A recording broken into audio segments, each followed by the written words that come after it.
Hello everyone, मी Nikhil sir स्वागत करतो तुमचं महालेज अकॅडमीमध्ये. तर बाळांनो, लास्ट लेक्चरपर्यंत आपण पाहिलं की स्ट्रेंथ ऑफ मटेरियलचा टोटल सिलेबस काय, अकॉर्डिंग टू के स्कीम त्यामध्ये एकूण किती युनिट आहेत, प्रत्येक युनिटला काय वेटेज आहे ते आपण डिटेलमध्ये डिस्कस केलं लास्ट लेक्चरपर्यंत.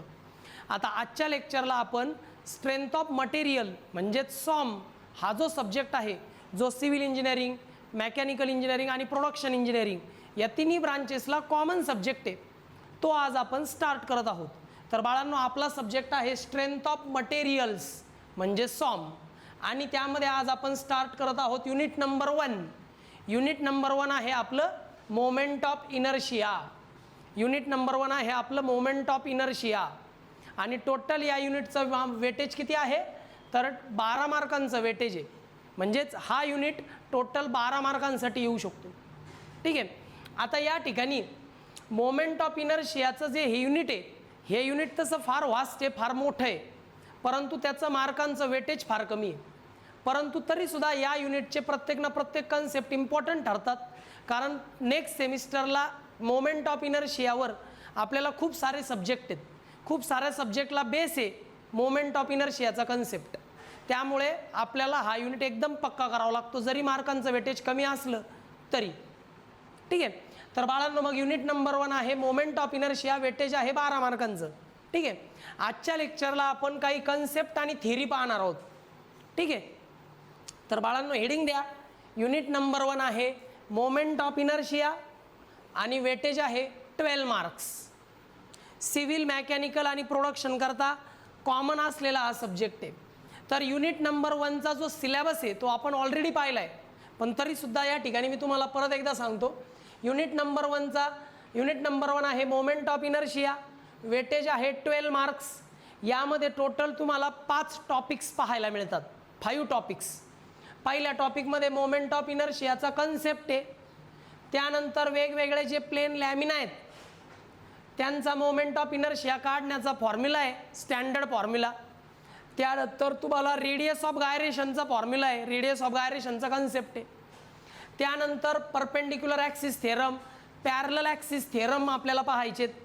त्यानंतर जे बेसिक फिगर्स आहे, जसं स्क्वेअर, रेक्टँगल, ट्रँगल, सर्कल, या बेसिक फिगर करता वेगवेगळे मोमेंट ऑफ इनर्शियाचे बेसिक फॉर्म्युले आपण पाहणार आहोत. त्यानंतर कॉम्पोजिट प्लेन फिगर आणि त्यांचा मोमेंट ऑफ इनर्शिया कसा काढतात ते आपण पाहणार आहोत.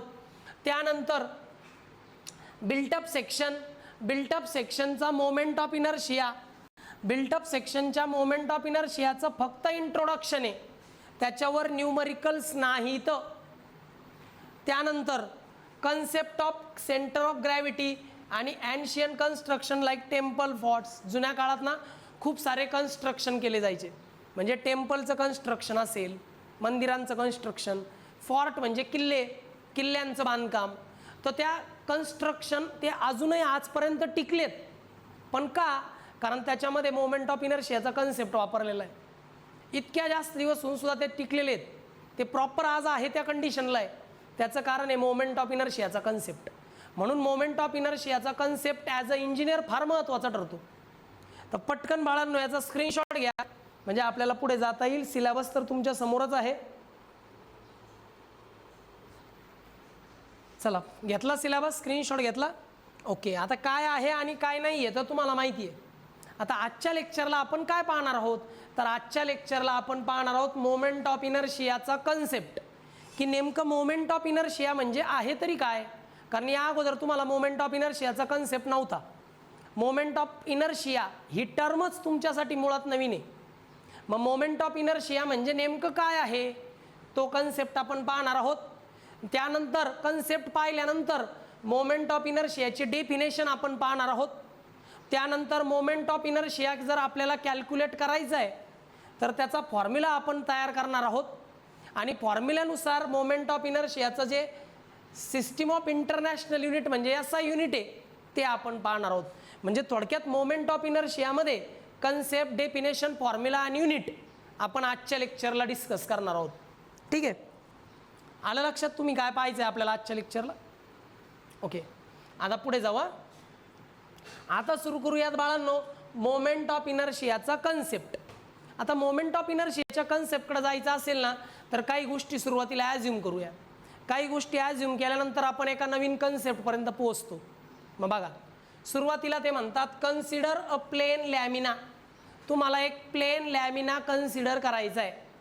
Consider a plane lamina or plane figure having irregular shape having area A. आता याचं मिनिंग काय, जरा इकडे लक्ष देता. मला सांगा, हे काय एक पेज आहे किंवा सर्टिफिकेट आहे, पेज म्हणतो आपण जनरली याला. जर मी तुम्हाला सांगितलं की या पेजची लेंथ मोजा, तर लेंथ मोजता येईल. विड्थ मोजा, तर विड्थ पण मोजता येईल. लेंथ मोजता येईल, विड्थ मोजता येईल. पण मी जर सांगितलं याची थिकनेस मोजा, तर मोजता येईल का? नाही. का बरं? कारण लेंथ आणि विड्थ यांच्या कंपॅरेटिव्हली या पेजची थिकनेस फार कमी आहे. मग लेंथ आणि विड्थच्या कंपॅरेटिव्हली, लेंथ आणि विड्थच्या तुलनात्मक दृष्ट्या जर पाहिलं तर थिकनेस ज्याची फार कमी असते, लेंथ आणि विड्थ भरपूर आहे पण थिकनेस फार कमी आहे, इतकी कमी की निग्लिजिबल आहे, याला म्हणतात प्लेन लॅमिना किंवा प्लेन फिगर. मग ही काय बरं? प्लेन फिगर आहे. ओके, ही एक प्लेन फिगर आहे. का? कारण याला लेंथ आहे, विड्थ आहे, पण थिकनेस जवळपास निग्लिजिबल आहे. मग याला म्हणतात प्लेन लॅमिना. मला वाटतं प्लेन लॅमिना प्लेन फिगरचा कन्सेप्ट क्लिअर झाला आहे. पण ते काय म्हणतात, आता प्लेन लॅमिना जर पाहिला तुम्ही, हा जर प्लेन लॅमिना आहे, हा जर तुमचा प्लेन लॅमिना आहे, तर या प्लेन लॅमिनाला काही शेप आहे का? तर याला शेप आहे ना. मला दिसतंय की याला रेक्टँग्युलर शेप आहे. प्लेन लॅमिनाचा शेप रेक्टँग्युलर असू शकतो, सर्क्युलर असू शकतो, स्क्वेअर शेप असू शकतो, ट्रँग्युलर शेप असू शकतो. पण यातला आपल्याला कोणता घ्यायला सांगितला आहे? तर कोणता शेप घ्यायला लावलाय? Irregular shape. म्हणजे आपल्याला प्लेन लॅमिना घ्यायचा आहे पण त्याचा शेप कसा पाहिजे? इरेग्युलर. मग हा शेप कसा आहे? रेग्युलर. कारण रेक्टँग्युलर शेप आहे आणि रेक्टँगल, स्क्वेअर, ट्रँगल, सर्कल हे रेग्युलर शेप आहेत. आपल्याला इरेग्युलर शेप असलेला प्लेन लॅमिना घ्यायचा आहे. म्हणजे असा लॅमिना ज्याला लेंथ आहे, विड्थ आहे, पण थिकनेस नाही. आणि त्याचा एरिया काय ॲज्युम करायचा? हॅव्हिंग एरिया ए. आणि त्याचा एरिया आपल्याला ॲज्युम करायचा आहे बाळांनो ए. मला वाटतं हा कन्सेप्ट आता क्लिअर झाला आहे. Consider a plane lamina or plane figure having irregular shape having area A. मग चला मी तुम्हाला दाखवतो. आता या ठिकाणी मी ॲज्युम केलं की हा माझा प्लेन लॅमिना, हा सर्कल नाही, हा एक इरेग्युलर शेप आहे. दिसती बाउंड्री, याची इरेग्युलर बाउंड्री आहे. मग हा झाला एक इरेग्युलर शेप.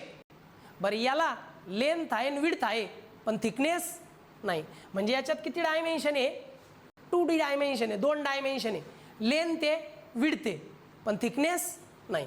बरं, आता हा झाला बाळांनो इरेग्युलर प्लेन लॅमिना.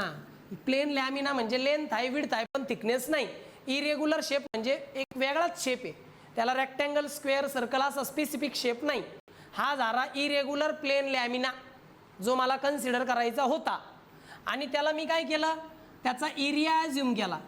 आता एरिया मला माहीत नाही ना, मग मी ॲज्युम केला एरिया ए. याचा एरिया काय ॲज्युम केला मी? ए. बघा बरं, पहिली ओळ झाली का सॅटिस्फाय? पहिली लाईन कळाली का? पहा, consider a plane lamina or plane figure. एक प्लेन लॅमिना मी कन्सिडर करतोय ज्याचा शेप आहे इरेग्युलर शेप आणि त्याचा एरिया आहे ए. काय डाऊट आहे या सेंटेन्समध्ये? कळालं स्टेटमेंट? चला, प्लेन लॅमिना कन्सिडर केला, इरेग्युलर शेपचा कन्सिडर केला, एरिया पण ए कन्सिडर केला. आता divide the given plane lamina into the n number of part. आता जो प्लेन लॅमिना तुम्ही कन्सिडर केला त्या प्लेन लॅमिनाला n नंबर ऑफ पार्टमध्ये डिवाइड करा. n नंबर ऑफ पार्टमध्ये त्याला डिवाइड करा. मग प्रत्येक पार्टचा जो एरिया आहे, मग पहिला पार्ट आहे त्याचा एरिया काय राहील? A1. दुसऱ्या पार्टचा एरिया काय राहील? A2. तिसऱ्या पार्टचा एरिया A3. असे n नंबर ऑफ पार्ट आहे. मग शेवटच्या पार्टचा एरिया काय राहील? AN. म्हणजे दिलेल्या प्लेन लॅमिनाला n नंबर ऑफ पार्ट्समध्ये डिवाइड करा. चला, डिवाइड केलं.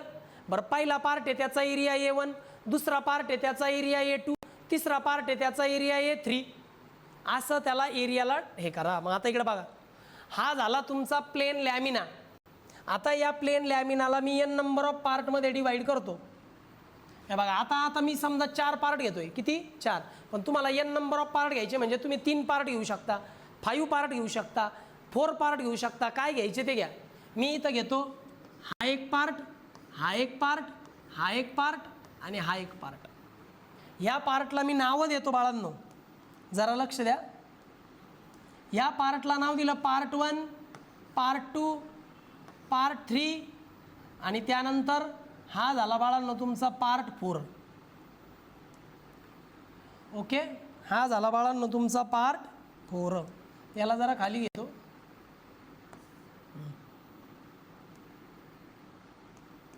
पुढे जाऊन डिस्मिट काला होऊ नये म्हणून असं केलं.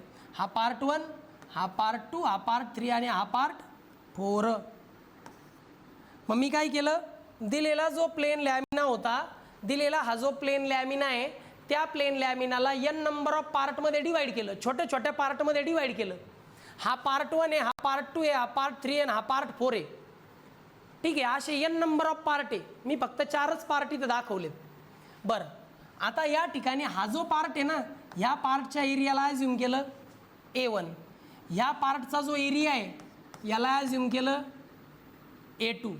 ह्या पार्टचा जो एरिया आहे याला ॲझ्युम केलं A3 आणि ह्या पार्टचा जो एरिया आहे याला ॲझ्युम केलं A4. असे n नंबर ऑफ पार्ट आहे. मग असं कुठपर्यंत ॲझ्युम केलं AN. काय डाऊट आहे? म्हणजे दिलेल्या प्लेन लॅमिनाला n नंबर ऑफ पार्टमध्ये मी डिवाइड केलं, त्यापैकी 4 पार्ट मी इथं दाखवलेले आहेत. पहिल्या पार्टचा जो एरिया आहे तो A1 आहे, दुसऱ्या पार्टचा एरिया A2 आहे, तिसऱ्या पार्टचा एरिया A3 आहे, चौथ्या पार्टचा एरिया A4 आहे. n नंबर ऑफ पार्ट आहे म्हणजे शेवटच्या पार्टचा एरिया AN आहे. n नंबर ऑफ पार्टमध्ये डिवाइड केलं. आता मला सांगा, इकडे लक्ष द्या, मग टोटल प्लेन लॅमिनाचा एरिया किती होता? Total area A. मग पहिल्या पार्टचा एरिया प्लस दुसऱ्या पार्टचा एरिया प्लस तिसऱ्या पार्टचा एरिया प्लस चौथ्या पार्टचा area plus n number of part. म्हणजे n नंबर ऑफ पार्टचे एरिया मी ॲझ्युम केले, त्या सगळ्यांची ॲडिशन म्हणजे टोटल एरिया येईन का नाही? कळलं?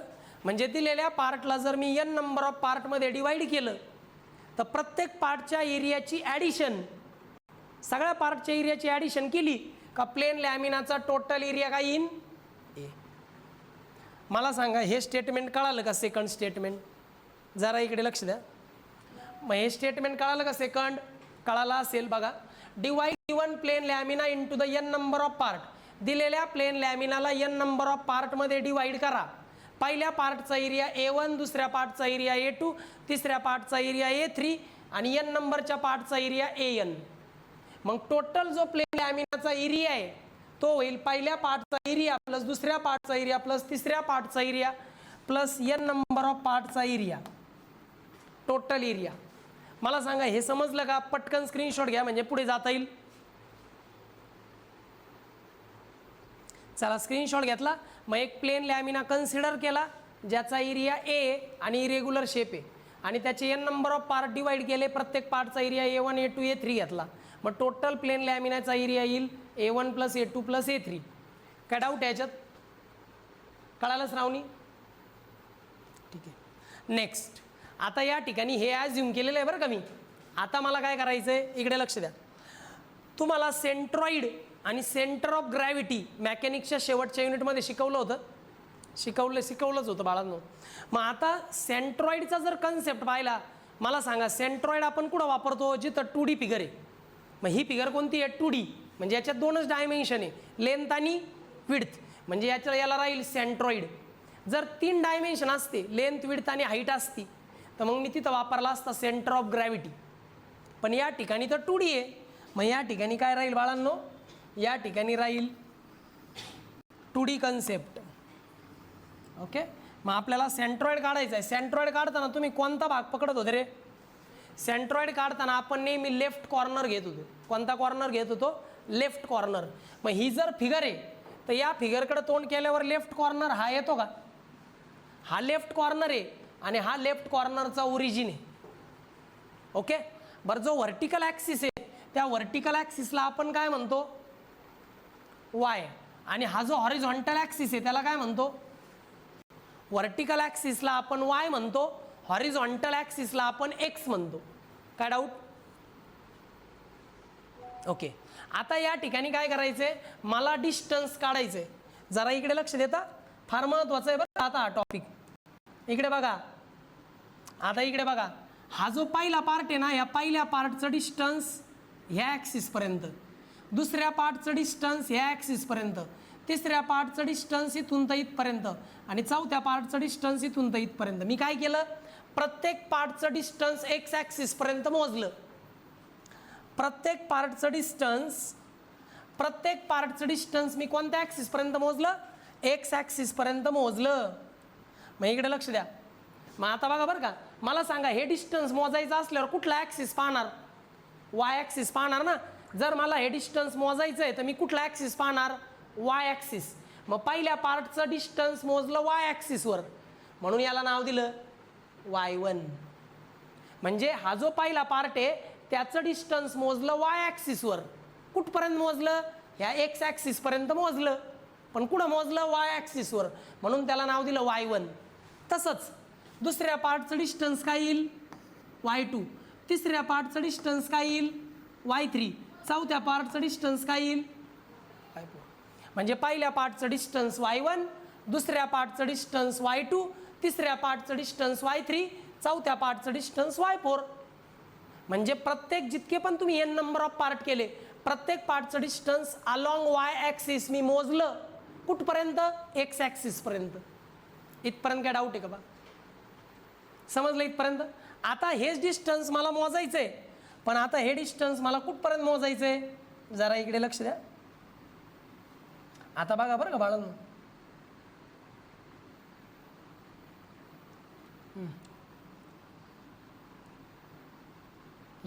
आता मी डिस्टन्स मोजतो पहिल्या पार्टचं वाय ॲक्सिसपर्यंत, मग दुसऱ्या पार्टचं वाय ॲक्सिसपर्यंत, मग तिसरा हा जो पार्ट आहे त्याचं वाय ॲक्सिसपर्यंत, आणि चौथ्या पार्टचं वाय ॲक्सिसपर्यंत. आता बघा बरं का,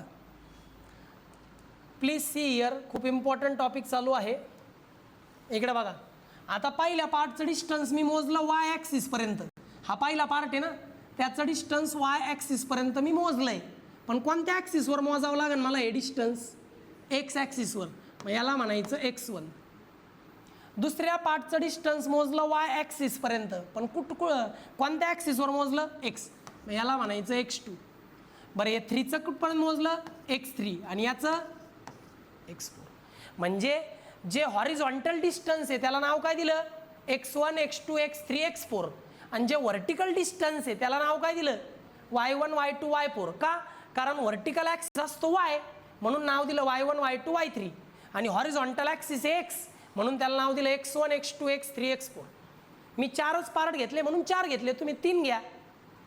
तुम्ही n नंबर ऑफ पार्ट घेणार आहे. अशा पद्धतीने आपली जी कन्सेप्च्युअल फिगर आहे ती पूर्ण ड्रॉ झालेली आहे. ड्रॉ करून घ्या स्क्रीनशॉट घेऊन. ओके. आता हे जे x1, x2, y1, y2 तुम्ही घेतले त्याला फक्त तुम्हाला याच्यामध्ये लिहायचं आहे वाक्यामध्ये. मग काय लिहिलं बघा आता सेंटेन्समध्ये, की x1, x2, x3 with the horizontal distance. x1, x2, x3 काय आहे, तर x1, x2, x3 हे हॉरिझॉन्टल डिस्टन्स. तर x1, x2, x3 काय आहे, तर x1, x2 काय आहे, हॉरिझॉन्टल डिस्टन्स आहे. पण कुठून मोजले हॉरिझॉन्टल डिस्टन्स, सेंट्रॉइड पासून मोजले up to the Y axis. म्हणजे हे डिस्टन्स जे आहे x1, x2, x3 हे डिस्टन्स हॉरिझॉन्टल डिस्टन्स आहे, आणि ते कुठपर्यंत मोजले, वाय ॲक्सिसपर्यंत. आणि कुठून मोजले, तुमचा जो पार्ट आहे त्याच्या सेंट्रॉइड पासून मोजले. मग बघा मी सांगतो आता x1, x2 काय आहे. मग बघा x1, x2, x3 हे सगळे जण काय आहेत, हॉरिझॉन्टल डिस्टन्स आहे. They are measured from the, ह्या पार्टचा जो सेंट्रॉइड आहे, हा पार्ट 1 आहे ना, त्याच्या सेंट्रॉइड पासून वाय ॲक्सिस पर्यंतचं हे जे हॉरिझॉन्टल डिस्टन्स आहे त्याला म्हणतात x1. पहिल्या पार्टला x1, दुसऱ्या पार्टचं x2, तिसऱ्या पार्टचं x3 dash dash dash so on. मग लक्षात ठेवा x1, x2, x3, x4 हे आहेत horizontal distance measured from centroid of the part, त्या पार्टचा centroid up to the Y axis. मग x1, x2, x3 हे हॉरिझॉन्टल डिस्टन्स आहे, हे मोजले त्या पार्टच्या सेंट्रॉइड पासून तर वाय ॲक्सिस पर्यंत. याला म्हणतात x1, x2, x3, x4. आता y1, y2 काय आहे, मग आता बघा y1 y2 हे व्हर्टिकल डिस्टन्स आहे. मग y1 y2 y1 y2 y3 y4 हे आहेत vertical distance. They are measured from centroid, त्या पार्टचा जो सेंट्रॉइड आहे त्या सेंट्रॉइडपासून तर एक्स ॲक्सिसपर्यंत मोजलेलं व्हर्टिकल डिस्टन्स म्हणजे y1 y2 y3 y4.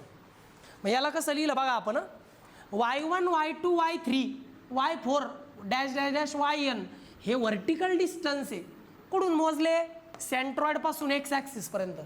मग सेंट्रॉइडपासून एक्स ॲक्सिसपर्यंत, सेंट्रॉइडपासून एक्स ॲक्सिसपर्यंत जे व्हर्टिकल डिस्टन्स मोजले गेले त्यांना म्हणतात y1 y2 y3. आणि सेंट्रॉइडपासून वाय ॲक्सिसपर्यंत जे हॉरिझॉन्टल डिस्टन्स मोजले गेले त्याला म्हणतात x1 x2 x3. पटकन स्क्रीनशॉट घ्या, कन्सेप्टचे पुढचे वाक्य ते.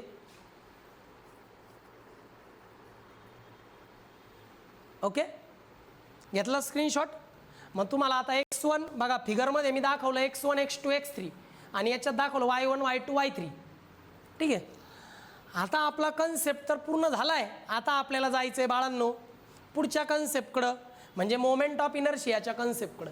आता मोमेंट ऑफ इनर्शियाचा कन्सेप्ट काय सांगतो? खूप सोपं सांगतो. मोमेंट ऑफ इनर्शिया, मोमेंट म्हणजे काय मला सांगता का? What is mean by moment? Moment means what? मी शिकवलंय बाळांनो, मोमेंट म्हणजे काय? रोटेशन. मोमेंट म्हणजे रोटेशन. मग मोमेंट ऑफ इनर्शिया बघा बरं का, वाक्य का नाव काय आहे? नावातच सगळं आहे. तुम्हाला माहिती आहे मोमेंट म्हणजे रोटेशन आहे, पण इनर्शिया म्हणजे कोणाचं रोटेशन आहे? मासचं रोटेशन आहे, प्लेन लॅमिनाचं रोटेशन आहे. पण इथं आपण मास कन्सिडर करत नाही का? कारण मला सांगा, हा जर तुमचा प्लेन लॅमिना आहे तर याला काही मास आहे का? असलं तरी खूप कमी आहे. मग याचं मास नाही कन्सिडर करायचं, याचा कन्सिडर करायचा एरिया. मग तुम्ही काय कन्सिडर केला? एरिया. बरं, म्हणजे तुम्हाला एरिया रोटेट करायचा आहे, पण किती वेळा? दोनदा. इनर्शिया डेव्हलप झाला पाहिजे ना, मग किती वेळा रोटेट करायचा? दोनदा. सेकंड. दोनदा म्हणजे फर्स्ट टाईम, सेकंड टाईम. मग ज्यावेळी तुम्ही कुठलाही प्लेन लॅमिना ज्याचा एरिया ए त्याला तुम्ही दोनदा रोटेट करता अबाउट एनी ॲक्सिस, कुठलाही प्लेन लॅमिना ज्याला तुम्ही कुठल्याही ॲक्सिस भोवती दोनदा रोटेट करता, दोनदा त्या एरियाला, त्याला म्हणतात मोमेंट ऑफ इनर्शिया. इकडे बघा, मी परत सांगतो. कन्सेप्ट फार सोपा आहे, फार महत्त्वाचा आहे. डेफिनेशन इथं पक्की होऊन जाईल. हा काय आहे? एरिया आहे. हा एक प्लेन लॅमिना आहे, त्या प्लेन लॅमिनाचा एरिया काय आहे? ए. आता ह्या प्लेन लॅमिनाला फॉर एक्झाम्पल ह्या ॲक्सिस भोवती मी दोनदा गोल फिरवलं. हा ॲक्सिस आहे, हा प्लेन लॅमिना आहे, दोनदा रोटेट केलं. किती वेळा रोटेट केलं? दोनदा. तुम्ही म्हटले सर तुम्ही याला एरिया का म्हटले? कारण हा प्लेन लॅमिना आहे, याला व्हॉल्यूम नसतं, याला एरिया असतो. कारण दोनच डायमेन्शन आहे, लेंथ आणि विड्थ. मग लक्षात ठेवा, हा जो एरिया आहे हा जर ह्या ॲक्सिस भोवती दोनदा रोटेट केला, किती वेळा? दोनदा. तीनदा नाही, एकदा पण नाही. एकदा रोटेट केलं तर ते फक्त मोमेंट आहे, पण दोनदा जर रोटेट केलं तर जी व्हॅल्यू येते त्याला म्हणतात मोमेंट ऑफ इनर्शिया. कळालं? मला वाटतं मराठीतला कन्सेप्ट कळालेला आहे की जो गिवन प्लेन लॅमिना आहे त्या गिवन प्लेन लॅमिनाचा एरिया जर ए आणि तो एरिया कुठल्या पण एका ॲक्सिस भोवती दोनदा रोटेट केला तर त्याला मोमेंट ऑफ इनर्शिया म्हणतात. काय डाऊट? आता डेफिनेशन पहा बरं का. Here is the definition. आता डेफिनेशन दोन पद्धतीचे असतात. एक असती कन्सेप्च्युअल डेफिनेशन, म्हणजे अशी डेफिनेशन ज्या डेफिनेशनमध्ये कन्सेप्ट आहे, आणि एक असती बाळांनो रेग्युलर डेफिनेशन ज्याच्यामध्ये फॉर्म्युला असतो. म्हणजे डेफिनेशन वाचली की फॉर्म्युला कळतो. आणि एक डेफिनेशन अशी असते की डेफिनेशन वाचली की कन्सेप्ट कळतो. मग आपली कन्सेप्च्युअल डेफिनेशन आहे, the second moment of area is called as moment of inertia. Second म्हणजे काय? दोनदा. सेकंड म्हणजे दुसऱ्यांदा. मोमेंट म्हणजे काय? रोटेशन. काय रोटेट केलं? एरिया. त्या प्लेन लॅमिना, असा प्लेन लॅमिना ज्याचा एरिया ए, त्या प्लेन लॅमिना ज्याचा एरिया ए त्याला तुम्ही रोटेट केलं म्हणजे मोमेंट घेतलं. किती वेळा रोटेट केलं? सेकंड म्हणजे दोनदा. एकदा, दोनदा. याला म्हणतात बाळांनो मोमेंट ऑफ इनर्शिया. आता डेफिनेशन पाठ झाली, कन्सेप्ट कळाला. Second moment of area is called as moment of inertia. मग कुठलाही प्लेन लॅमिना ज्याचा एरिया कॅपिटल ए, कुठलाही प्लेन लॅमिना ज्याचा एरिया ए, त्याला तुम्हाला रोटेट करायचं म्हणजे त्याचं मोमेंट घ्यायचं किती वेळा? दोनदा. मग तुम्ही दुसऱ्यांदा जे रोटेशन घेता, त्या एरियाचं तुम्ही दुसऱ्यांदा जे रोटेशन घेता त्याला म्हणतात मोमेंट ऑफ इनर्शिया. झाली का रे definition part? Second moment of area is called as moment of inertia. Got it? चला, एक डेफिनेशन पक्की झाली बरं का. पण तुम्ही म्हटले सर ही फक्त डेफिनेशन आहे हो, याचा फॉर्म्युला वगैरे काय असेल ना, तर आहे ना, आपल्याला याचा फॉर्म्युला तयार करावा लागतो. आता बघा बरं का, moment of inertia is denoted by capital I. आता मोमेंट ऑफ इनर्शियाचा कन्सेप्ट झाला बरं का. आता मोमेंट ऑफ इनर्शियाचा फॉर्म्युला तयार करणार आहे, मग त्याचं युनिट तयार करणार आहे. बघा, नवीन कन्सेप्ट आहे म्हणून हे सगळं करावं लागेल. बरं, मोमेंट ऑफ इनर्शिया जो असतो त्याला आपण कॅपिटल आयने डिनोट करतो. It is denoted by capital I. जरा इकडे लक्ष द्या. आता तुमचा जो प्लेन लॅमिना आहे त्याला तुम्ही किती वेळा रोटेट केलं? दोनदा रोटेट केलं. चला पाहूया फॉर्म्युला कसा तयार होतो. बघा, पाठ करू नका, समजून घ्या. आता एवढा मोठा प्लेन लॅमिना आहे, मग सगळा फॉर्म्युला एक खटी तयार होतो का? नाही. फॉर्म्युला तयार करताना एक एक पार्ट घ्यायचा, कारण मी त्या लॅमिनाचे n नंबर ऑफ पार्ट केलेले आहेत. हे बघा, हा पहिला पार्ट आहे. आता हा पहिला पार्ट आहे ना, हा पहिला पार्ट मी ह्या ॲक्सिस भोवती फिरवतोय. पहिला पार्ट ह्या ॲक्सिस भोवती म्हणजे एक्स एक्स ॲक्सिस भोवती फिरवतोय. मग मोमेंट ऑफ इनर्शिया कुठल्या ॲक्सिस भोवती येईल?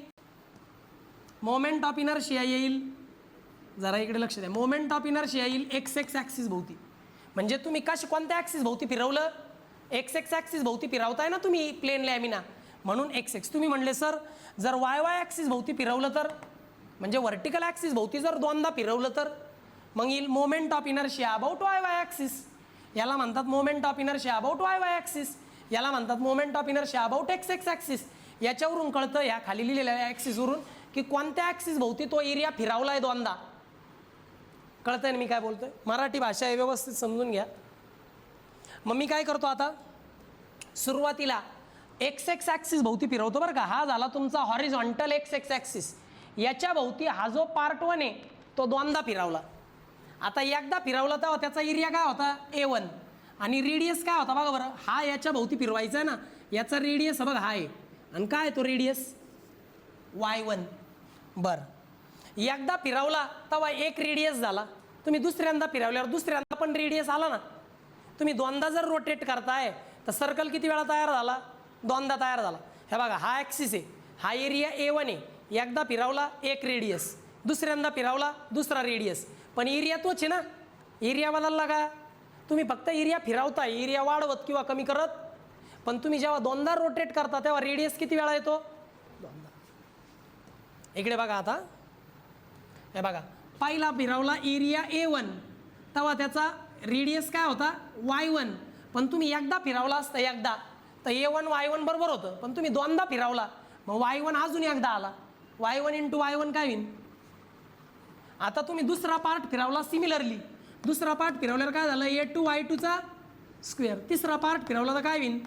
A3 Y3चा square dash dash dash. n नंबरचा पार्ट फिरवला तर AN YNचा. बरं, तुम्ही म्हणले सर एवढं करायचं का? नाही, डायरेक्टली सगळ्यांचं काय घ्यायचं? समेशन. हे बघा, असं घ्यायचं समेशन. मग सगळ्यांची ॲडिशन करा. इकडं पहा, A1 A2 A3 आणि AN यांची ॲडिशन काय होती? A. काय होती? A1 A2 A3ची ॲडिशन काय होती? A. मध्ये प्लसचं साईन आहे म्हणून इथं काय घेतलं? समेशन. एक Y1 Y2 Y3 आहे, याला मी कॉमनली म्हणतो Y, पण सगळीकडं Yचा स्क्वेअर आहे, मग इथं झाला Yचा स्क्वेअर. अशा पद्धतीने फॉर्म्युला तयार झालेला आहे. Moment of inertia about X X axis is equal to summation of area of the plane lamina multiply by distance, ते जे काही परपेंडिक्युलर डिस्टन्स आहे त्याचा स्क्वेअर. हे झालं पहा फॉर्म्युला तयार IXXचा. कळालं? दोनदा रोटेट केलं म्हणून स्क्वेअर आला बरं का, आणि एरिया तोच आहे. आता इकडे बघा, I YY. आता आय वाय वाय मध्ये काय घडलं पहा मला बघा. आता हा जो तुमचा एरिया A1 आहे, या एरिया A1ला वाय वाय ॲक्सिस भोवती दोनदा फिरवायचं आहे. Area Y Y axis A1 एकदा रोटेट केला, दोनदा रोटेट केला. रेडियस काय येणार आहे x1. बघा बरं का, आता दोनदा रोटेट केलं. बघा एरिया आहे A1, रेडियस आहे x1, पण दोनदा रोटेट केलं म्हणून स्क्वेअर. तसाच घेतला एरिया A2, x2 हा रेडियस त्याचा स्क्वेअर, प्लस A3 x3चा square, plus dash dash dash AN xnचा स्क्वेअर. याला जर आपण शॉर्ट फॉर्ममध्ये लिहिलं तर काय होईल रे, A1 A2 A3 ना. बरं सगळ्यांमध्ये प्लस आहे म्हणून समेशन A1 A2 A3 म्हणजे कॅपिटल एरिया A, आणि x1 x2 x3 आहे, मी त्याला डायरेक्ट x म्हणतो, सगळ्यांचा स्क्वेअर आहे म्हणून स्क्वेअर. हा झाला वाय वायचा फॉर्म्युला तयार. अशा पद्धतीने बाळांनो मोमेंट ऑफ इनर्शियाचा IXXचा फॉर्म्युला, IYYचा फॉर्म्युला तयार झालेला आहे. डेफिनेशन झाली, फॉर्म्युला झाला. घ्या लिहून. काय डाऊट? तुम्ही म्हणाल सर तुम्ही एवढा कन्सेप्ट का सांगताय? यासाठी सांगतोय की इथून पुढं डिप्लोमा इंजिनिअरिंग पास होईपर्यंत मोमेंट ऑफ इनर्शिया लागणार आहे. मग मशीनचं डिझाईन असू द्या, मशीनच्या कुठल्या पार्टचं डिझाईन असू द्या, किंवा स्ट्रक्चरचं डिझाईन असू द्या, सिव्हिलवाल्यांसाठी हे गरजेचं आहे. मोमेंट ऑफ इनर्शिया काढावाच लागतो. मग तुम्ही म्हटले सर हे दोन दोन फॉर्म्युले पाठ करायचे का? नाही, एकच फॉर्म्युला पाठ करायचा. कसा? आता बघा या दोन फॉर्म्युलाचा एक फॉर्म्युला करणार मी. IXX IYY ना, त्याच्या जागेवर डायरेक्ट लिहितो IXX IYY याच्या जागेवर डायरेक्ट I लिहिला. या दोन फॉर्म्युल्याचा एक फॉर्म्युला तयार करतोय. बरं या दोन्ही फॉर्म्युल्यात एरिया आहे का रे? एरिया आहे ना, डायरेक्ट मी एरिया घेऊन टाकेन. बरं दोन्ही फॉर्म्युल्यात x आहे आणि y, मग मी x घ्यायचा का y घ्यायचा? जरा इकडं पहा, मला सांगा. हे x हे पण डिस्टन्स आहे, y हे पण डिस्टन्स आहे. तुम्हाला कळतंय का हे डिस्टन्स कसं आहे? हे डिस्टन्स कसं आहे? परपेंडिक्युलर.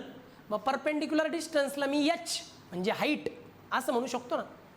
तुम्ही पहा ही भिंत आहे, या भिंतीचं हे जे परपेंडिक्युलर डिस्टन्स याला मी हाईट म्हणतो का नाही? मग हे पण डिस्टन्सच आहे ना परपेंडिक्युलर x आणि y.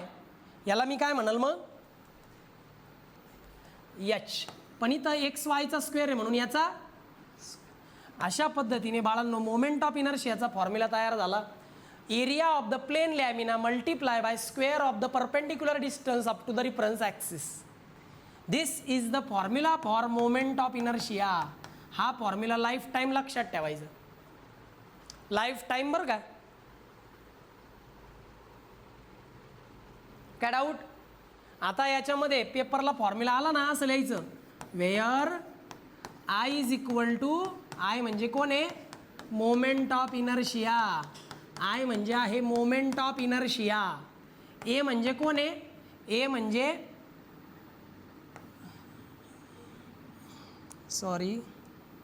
A म्हणजे आहे area of plain lamina.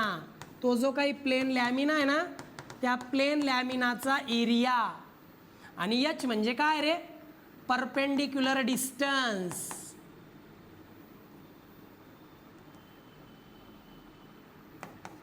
Perpendicular distance. Area A म्हणजे काय? H काय आहे? Perpendicular distance. H आहे परपेंडिक्युलर डिस्टन्स, A आहे एरिया, I आहे moment of inertia. This is the formula. आता फॉर्म्युला तयार झाला. आता युनिट लागेल ना, SI युनिट. युनिट काय होईल बघा, इकडे बघा. एरियाचं युनिट काय आहे? फॉर्म्युला काय आहे? I is equal to AH square. थांबा पुढे घेऊ आपण. अगोदर ना याचा स्क्रीनशॉट घेऊन टाका बरं, म्हणजे मला पुढे जायला. कोणाला काय डाऊट?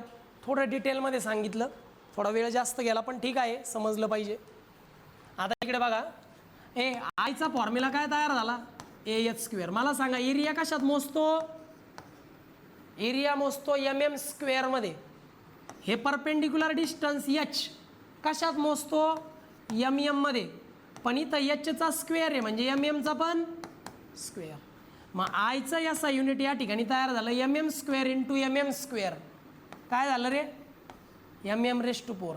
सेंटीमीटर असेल तर सेंटीमीटर रेस टू 4, मीटर असेल तर मीटर रेस टू 4. अशा पद्धतीने बाळांनो मोमेंट ऑफ इनर्शियाचा याचा युनिट या ठिकाणी तयार झालेले.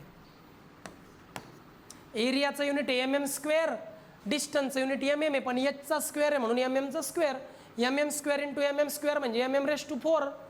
अशा पद्धतीने या ठिकाणी फॉर्म्युला आणि या SI युनिट सगळं काही तयार झालेलं आहे. या ठिकाणी काही डाऊट असेल तर विचारा. समजलं का रे? काय डाऊट? बरं, आता हा जो काही आपण फॉर्म्युला तयार केला ना हा वाला, या फॉर्म्युल्याकडे पाहून सुद्धा अजून एक डेफिनेशन होती. फॉर्म्युल्याकडे पाहायचं आणि एक डेफिनेशन तयार करायची. याला म्हणतात definition of moment of inertia by using formula. Formula वापरून डेफिनेशन तयार करायची. कशी? बघा, the moment of inertia is defined as the product of area of a plane lamina. तुमचा जो प्लेन लॅमिना आहे ना, त्या प्लेन लॅमिनाचा एरिया कोणता आहे रे? यातला प्लेन लॅमिनाचा एरिया हा आहे का? मग प्लेन लॅमिनाचा घ्यायचा एरिया, त्याचा घ्यायचा प्रोडक्ट म्हणजे काय रे? गुणाकार. कोणाबरोबर? And square of the distance. एक डिस्टन्स आहे, त्या डिस्टन्सला मी एच म्हणतो, त्या डिस्टन्सचा काय घ्यायचा आहे? स्क्वेअर.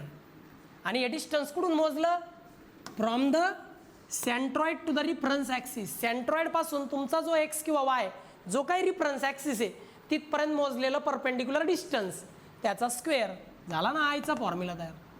बघा बरं का, फॉर्म्युल्यानुसार डेफिनेशन बघा, इथं पाहायचं. इथं moment of inertia is defined as the product of area of the plane lamina, त्या प्लेन लॅमिनाचा एरिया अँड आणि square of the perpendicular distance measured from the centroid and reference axis. Okay, reference axis X किंवा Y असू शकतो. मग definition पाठ नाही करायची, समजून घ्यायची. Moment of inertia is defined as the product of, कशाचा तरी प्रोडक्ट आहे, कशाचा? Product of area of the plane lamina, त्या प्लेन लॅमिनाचा area and square of the perpendicular distance H measured from the centroid and reference axis. तुम्ही इथं तेच केलं होतं ना. इकडं पहा, हे बघा, हा तुमचा एरिया होता, एरियाचा सेंट्रॉइड, तिथून हा रिफरन्स ॲक्सिस, मग इथून तर इथपर्यंत एवढं जे रिफरन्स ॲक्सिस आहे, हा रिफरन्स ॲक्सिस आहे किंवा हा रिफरन्स ॲक्सिस आहे, सेंट्रॉइडपासून रिफरन्स ॲक्सिसपर्यंत हे जे डिस्टन्स मोजलं याला म्हणतात एच. काय डाऊट आहे का याच्यात? हे डेफिनेशन लिहून घ्या, फॉर्म्युला लिहून घ्या. ओके, या ठिकाणी बाळांनो आपला मोमेंट ऑफ इनर्शियाचा कन्सेप्ट पाहिला. पूर्ण कन्सेप्ट डिटेलमध्ये नवीनच होता तुमच्यासाठी, नवीन एक्सप्लेन केला. त्यानंतर तुम्ही कन्सेप्ट नंतर त्याची डेफिनेशन पाहिली, डेफिनेशन नंतर फॉर्म्युला पाहिला, फॉर्म्युला तयार केल्यावर SI युनिट तयार केलं, त्याचे युनिट तयार केले, त्यानंतर कन्सेप्च्युअल डेफिनेशन फॉर्म्युला वापरून तयार केलेली डेफिनेशन पाहिली. ठीक आहे, आजच्या लेक्चरचे जे टॉपिक्स आहेत ते या ठिकाणी कंप्लीट झाले. आता नेक्स्ट लेक्चरला आपण रेडियस ऑफ गायरेशनचा नवीन टॉपिक पाहणार आहोत. परंतु भरपूर विद्यार्थ्यांनी ऑलरेडी ॲडमिशन केले, तुम्ही सुद्धा ॲडमिशन करायला लेट करू नका. मॅक्सिमम हे किंवा त्याच्या पुढचं लेक्चरच आपल्याला यूट्यूबवर डेमो म्हणून पाहता येईल. नंतर मात्र त्या ठिकाणी तुम्हाला क्लासच जॉईन करणं आहे कोणते तरी. ठीक आहे, आपल्या ऑनलाईन क्लासची फी आहे 2100 आणि ऑफलाईन क्लासची फी आहे 4100. हे लक्षात घ्या. आणि तुम्हाला क्लास जॉईन करण्यासाठी ॲप्लिकेशन फक्त डाउनलोड नाही करायचं, तुम्हाला अगोदर माझ्याशी कॉन्टॅक्ट करायचं आहे. मी ऑलरेडी नंबर शेअर केलेला आहे डिस्क्रिप्शनमध्ये आणि प्रत्येक ठिकाणी व्हॉट्सॲप ग्रुपवर सुद्धा. त्या ठिकाणी तुम्ही मला कॉन्टॅक्ट करायचं आहे. त्यानंतर मी तुम्हाला जेव्हा ॲक्सेस देईल तेव्हा तुम्हाला ॲप्लिकेशनवर सगळे लेक्चर पाहायला मिळतील. ठीक आहे, सिव्हिल, मेकॅनिकल, प्रोडक्शन सगळ्या ब्रांचचे आपण सगळे सब्जेक्ट घेणार आहोत. त्या सब्जेक्टमध्ये ऑनलाईन एक्झामिनेशनचा जो सब्जेक्ट आहे त्याचे आपण MCQ घेणार आहोत. प्रत्येक युनिट वाईज 100 ते 150 MCQ आपण पाहणार आहोत. त्यानंतर सगळा सिलेबस कव्हर करणार आहोत. ठीक आहे, त्या पद्धतीने लवकरात लवकर ॲडमिशन करा. कन्सेप्ट समजला असेल तर नक्की सांगा. नेक्स्ट लेक्चरला नेक्स्ट टॉपिक पाहूयात. Okay, bye students.